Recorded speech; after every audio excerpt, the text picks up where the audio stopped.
estoy en tu lado. Muy bien, muy bien. No tienes que despertarme. Querido Timmy Moby, mi hermano mayor dice que la guerra civil de Estados Unidos fue a causa de los derechos de los estados. Yo siempre pensé que fue por la esclavitud. ¿Ustedes qué opinan? Leo. Bueno, fue a causa de ambas. Es complicado. Pero los historiadores aún debaten sobre qué causó exactamente la guerra civil. Primero, revisemos la información básica. En 1860 y 1861, 11 estados del sur se secesionaron. Eso significa que abandonaron a los Estados Unidos para formar un país propio. Se autonombraron los Estados Confederados de América o la Confederación. Los 24 estados que permanecieron con los Estados Unidos fueron llamados la Unión. En abril de 1861, las tropas confederadas atacaron a los soldados de la Unión en el fuerte Sumter, en Carolina del Sur. Así comenzó la Guerra Civil. El presidente Abraham Lincoln pensó que si permitía que los estados se separaran del país cuando quisieran, esto sentaría un mal ejemplo para el futuro. Cada vez que a un estado no le gustaran las reglas, simplemente se iría. Pero eso es justamente lo que los estados confederados hicieron. Ellos creían en los derechos de los estados, es decir, que cada estado puede hacer sus propias leyes. La 10ª enmienda de la Constitución de Estados Unidos sí le otorga a cada estado el derecho de hacer sus propias leyes, siempre y cuando no vayan en contra de la ley federal. El norte y el sur no estaban de acuerdo sobre lo poderosas que debían de ser esas leyes federales. En 1832, Carolina del Sur casi se separó utilizando este argumento en la crisis de nulificación. Dicho estado quería el derecho a nulificar o cancelar una tarifa federal que estaba dañando su economía. Pues una tarifa es un impuesto que se aplica generalmente en el comercio. Por lo general, las tarifas favorecían a las industrias del norte y dañaban a las granjas del sur. Muchos historiadores argumentan que la razón principal por la que los estados del sur decidieron separarse fue por los derechos de los estados.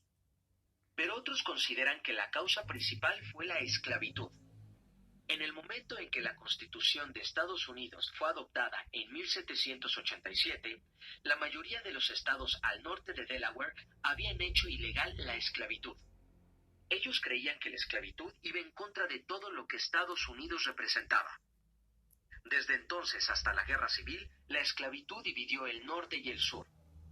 Los estados libres estaban especialmente preocupados por la compra de Luisiana, las tierras que Francia le vendió a Estados Unidos en 1803. No querían que ningún estado nuevo fuera proesclavista. En 1820, los estados del norte y del sur aceptaron el Compromiso de Missouri, el cual básicamente dividió la compra de Luisiana a partes iguales entre esclavismo y libertad. Además, sentó una regla de equilibrio, para que por cada estado libre que se anexara a la Unión, también se uniera un estado esclavista. Pero en 1854, los políticos sureños lograron aprobar la Ley de Kansas-Nebraska. Esta derogaba el compromiso de 1820 y decía que cualquier estado nuevo podía ser esclavista si así lo quería. La respaldó la Ley de Kansas-Nebraska con su infame decisión Dred Scott. Dred Scott era un esclavo cuyo dueño viajaba a través de los estados y territorios libres.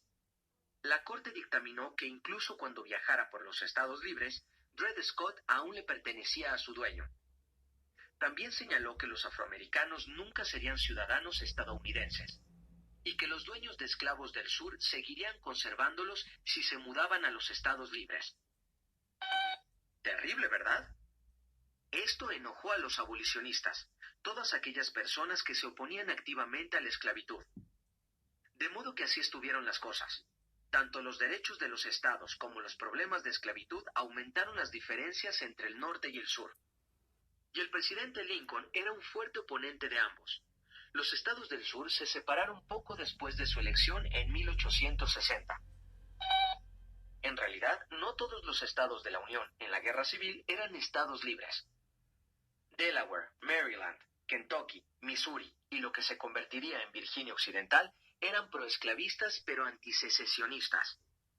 Estos estados fronterizos combatieron con la Unión para mantener unido al país.